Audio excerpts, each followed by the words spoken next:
Olá, amigos, queridos estudantes da lição da Escola Sabatina. Muito bom ter você aqui hoje, 12 de outubro de 2020. Estamos aqui para seguirmos no estudo sobre a lei como professor, que é o tema dessa semana, e o tema dirigido ao dia de hoje é uma testemunha contra ti. Isso mesmo. Nós vamos conferir na Bíblia, nós vamos conferir no Antigo e no Novo Testamento quem é essa testemunha, ok? Antes de seguirmos, convido você para orarmos. Bondoso Deus, pedimos a tua bênção, a tua misericórdia, o teu perdão para todos os nossos pecados. Pedimos, Senhor Deus, o teu amor, a tua graça e a compreensão da tua palavra. Livra-nos, Senhor Deus, de todo mal e ilumina-nos no estudo bíblico de hoje. Em Cristo oramos. Amém. A lição começa da seguinte forma. Quando Moisés ficou sabendo que estava prestes a morrer, ele estava ciente da situação que deixaria para trás. Sabia que após a sua morte, os israelitas entrariam na terra prometida e eles se rebelariam contra Deus com relação à aliança que Deus havia feito com o povo.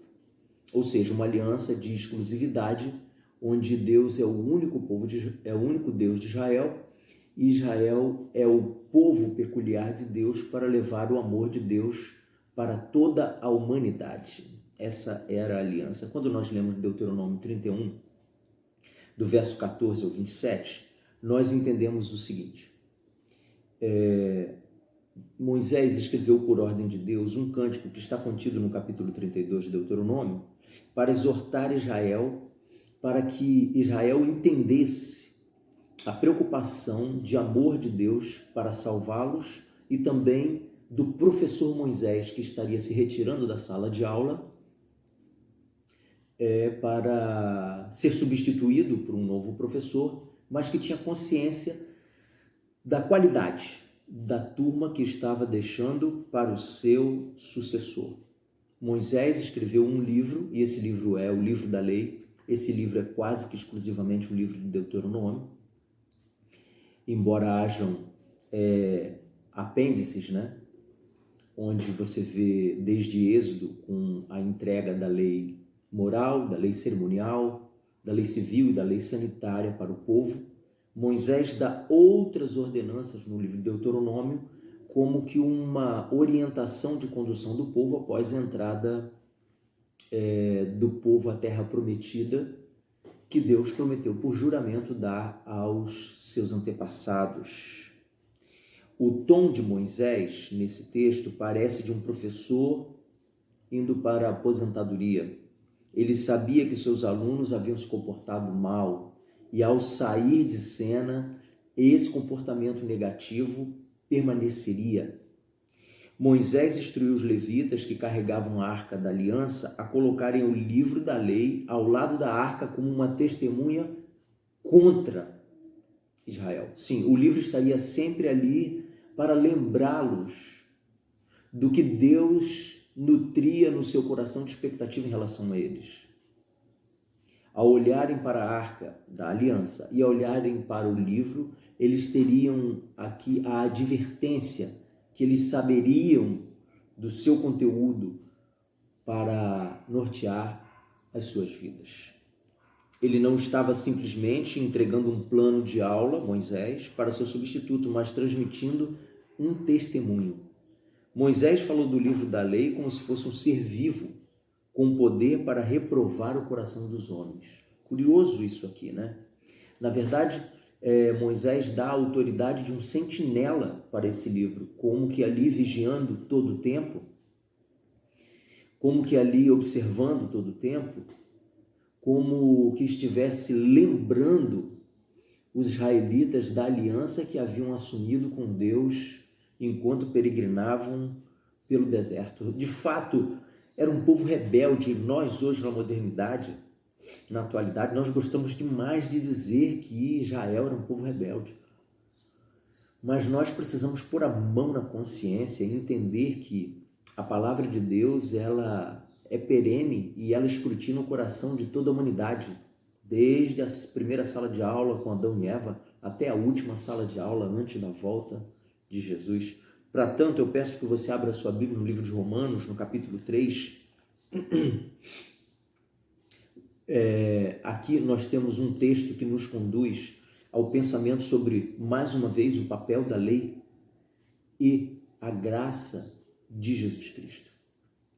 Eu quero ler com você a partir do verso 19, que ensina da seguinte maneira: Ora, sabemos que tudo que a lei diz, aos que vivem na lei, o diz para que se cale toda a boca e todo mundo seja culpável perante Deus. Todo o mundo.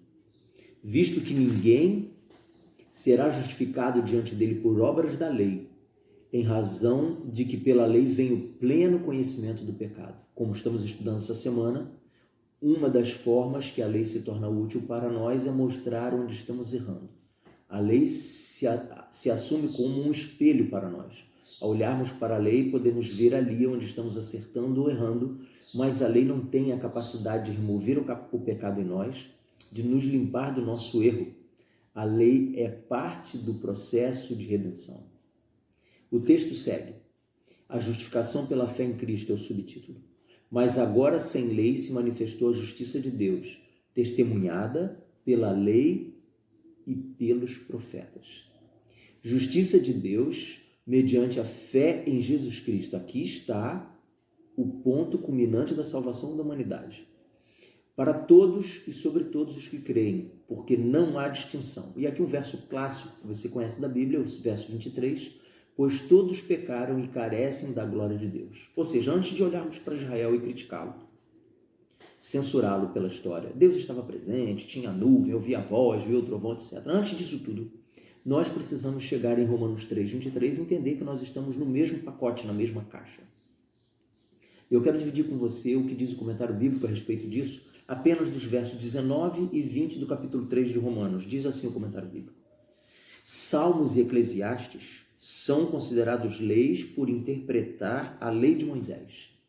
Se você não sabia disso, eu também não. Estamos aprendendo juntos. Vou repetir. Salmos e Eclesiastes são considerados leis por interpretar a lei de Moisés. Quando as Escrituras condenam Israel, também condenam todo o mundo. Nós lemos isso aqui agora, no verso 19. Então, eu e você não podemos dizer que somos melhores do que os israelitas daquela época, porque pecamos, a exemplo deles, de forma diferente, mas isso é o que menos importa para Deus. Quando Deus diz na sua santa lei, não dirás falso testemunho, ele diz, não minta. E ele diz lá também, não matarás. Uma pessoa que matou e uma pessoa que mentiu, ela está destituída da presença gloriosa de Deus, ambas, da mesma maneira. Nós precisamos ter a simplicidade do entendimento da interpretação da lei de Deus. Você e eu podemos ser tentados de pensar que somos melhores de quem matou, porque nunca matamos, pelo menos nunca tiramos a vida de forma efetiva de alguém, quanto a isso que estou me referindo, mas mentimos. Então, porque mentimos e não matamos, nós nos achamos melhores cristãos do mundo, mas diante da lei de Deus, nós somos condenados à morte eterna da mesma maneira. A Bíblia ensina que se nós tropeçamos num ponto, somos culpados de toda a lei. É mesmo isso que nós estamos tratando aqui nesse estudo. Que nós precisamos de socorro, que se chama graça salvadora de Deus. E ela tem nome, Jesus Cristo. O texto da lição, ele segue nos ensinando o seguinte. Primeiro, a testemunha. E quando você lê a Bíblia, você entende que em Deuteronômio, no capítulo 32, por 43 versos, Moisés escreveu esse cântico para ser a segunda testemunha contra Israel. É um cântico que foi elaborado por Deus e dado ao coração de Moisés, porque o canto ele é mais fácil de fixar na mente do ser humano. E Deus explorou essa virtude da mente humana. Deus sentenciou que esse cântico estaria na boca do povo para lembrá-lo da sua aliança, do seu amor e do seu cuidado pelo seu povo. Em Deuteronômio 31, Deus instruiu Moisés a escrever esse cântico que ele mesmo lhe havia ensinado. Moisés deve ensinar o cântico aos israelitas, conforme está declarado aqui no verso 19 que nós lemos.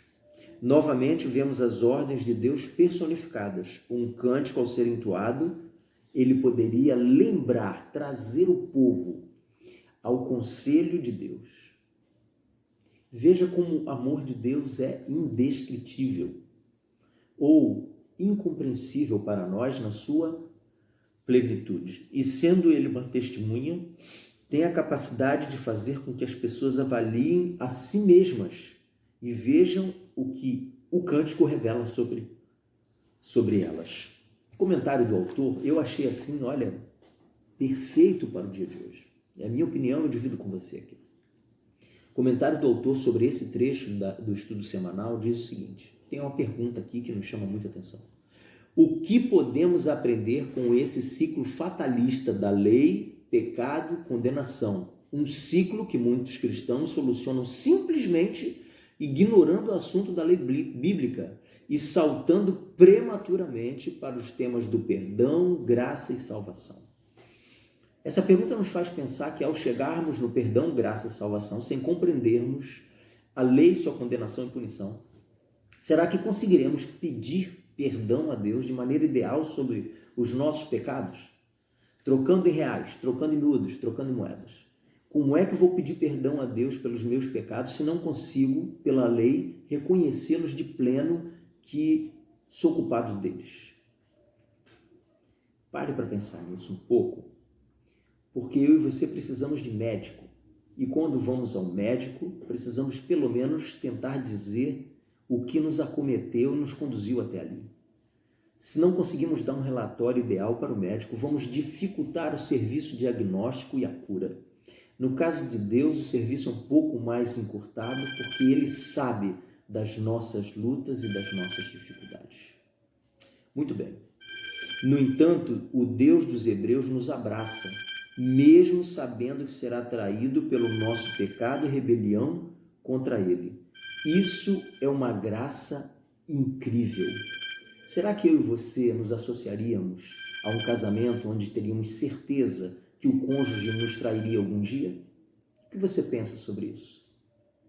Será que nós assumiríamos amizades com pessoas que certamente nos agrediriam, nos trairiam, nos ofenderiam em algum momento da carreira, da história dessa amizade?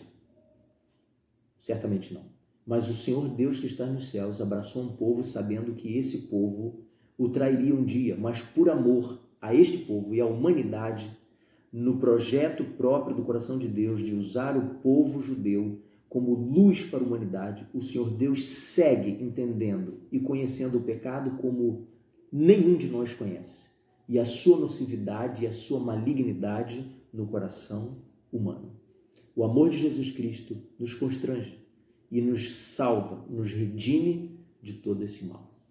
Vou encerrando o estudo bíblico de hoje por aqui, agradecido porque você esteve comigo, não antes sem convidá-lo para que você visite este canal, Lições da Bíblia, Davi Santos. Inscreva-se, você é meu convidado, é importante que você se inscreva ali, marque o sininho para você receber as notificações desse canal. Com essa atitude você ajuda que esse serviço de evangelismo seja cada vez mais impulsionado. Curta o vídeo se você gostou, isso é importante, e compartilhe com quantas pessoas você achar ideal. Lembre-se, se você gostou desse vídeo, pessoas que você conhece poderão gostar também. Eu fico por aqui na expectativa de te ver amanhã para um novo estudo. Deus te abençoe, fica na paz de Jesus.